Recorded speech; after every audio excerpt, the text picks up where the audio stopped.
What's up guys, it's Black Wolf Hellcat here, and today we're going to be covering the top 10 Total War Warhammer 2 mods of 2020. At number 10, we have Crinsos Faction Unlocker Plus. Do you remember back when simply defeating a faction in Total War let you play as them? The first time I played Rome 1, finally defeating the Gauls after a sluggish offensive, I was astounded to discover I could step into their shoes. Admittedly, recent games do seem to be bringing this feature back, like in Three Kingdoms where you have to defeat Dong Zhao just to even play as them. But no such feature exists in Total War Warhammer 2. However, with Crinsos Faction Unlocker you can play as any faction in both Mortal Empires and the Vortex campaign. With Warhammer's far spread races, this really does allow for unique start positions, whether a Wood Elf Desert campaign from Orien's camp, or a Dwarf Jungle campaign on the spine of Sotek. Really, the possibilities are endless. If it's there, you can play as it. At number 9, we have Dry Rain Reskins. Visual variety in units is far less of a problem in fantasy games than it is in historical. It's easier to get bored of a generic barbarian faction in a game with many generic barbarian factions, as opposed to a game with giant spiders, killer bats, undead wolves, walking shipwrecks, exploding corpses, and the like. But a touch of extra variety never hurt anyone. The Dry Rain Reskins by Hooverick are a beautiful yet subtle series of visual enhancements for units, lords, and heroes, focusing on lore-friendly realism, adding another layer of depth to an already deep game. Truly, it's got everything. Every faction still stays true to the lore, but it's just so much more unique. I love it. I use it in every single campaign. Truly, it's one of my favorite mods out there. Number 8, Totally Random Total War Generator. So start positions have always been a gripe for Total War Warhammer community.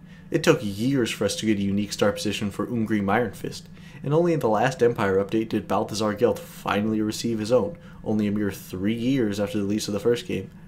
With one of my favorite Total War mods, the wonderfully renamed Total Random Total War Generator, you start position worries are a thing of the past.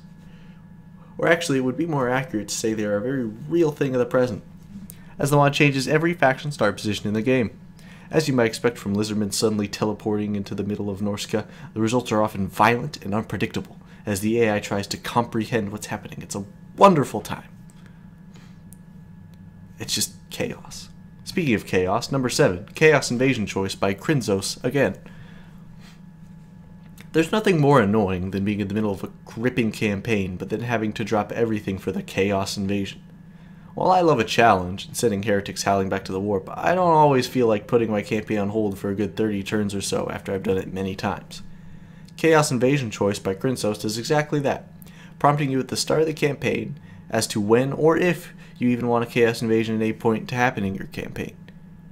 If you do want it to happen, you can choose when it happens. It's genius, really. So simple, but so good. It makes it so much more of a sandbox experience. Coming up next,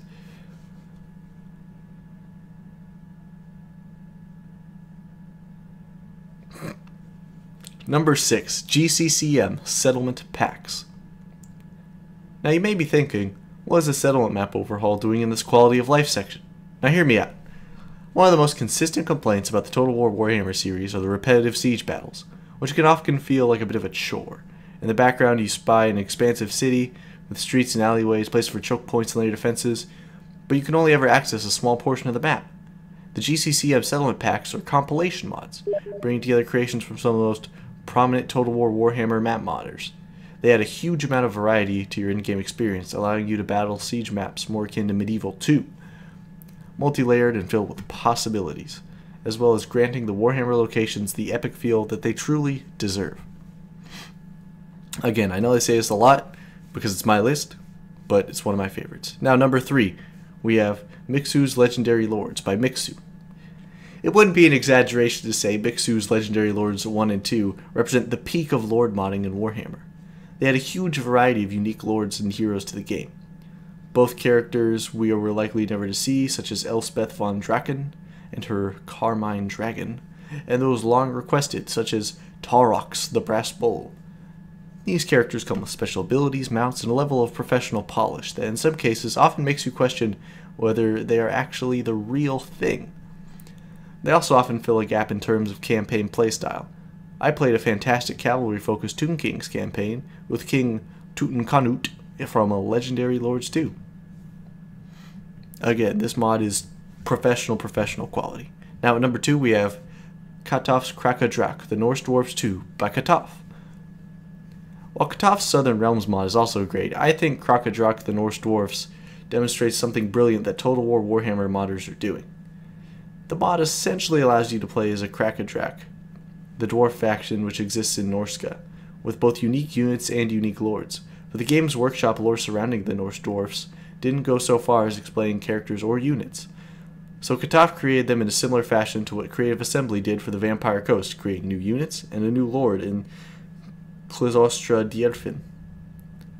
This mod features a range of units, technologies, and building chains make for a distinctive campaign experience, not to mention that Crackerjack, in my opinion, is one of the most interesting yet unavailable start positions in the vanilla game. And number 1, we have SFO Grim Hammer 2. What else could it be? In terms of mods that change every aspect of the vanilla game, you owe it to yourself to look up SFO Grim Hammer 2, focusing on player experience closer to the lore of the Warhammer universe. The SFO team is made up of 10 community modders, each with their own specialty, united for their love of Warhammer fantasy. They create a collaborative vision of Total War Warhammer, compiling some of the best mods to create a version of the game which is distinctive in its own right, with new units, factions, building, and visuals. If you need any indicator of how extensive the changes are, a full 54-page summary can be found on the Steam Workshop. The scale and success of SFO really is a testament to the continued drive and passion of the Warhammer modding community. Alright, now I've been Black Wolf Hellcat, this is Black Wolf Gaming, Black Wolf out.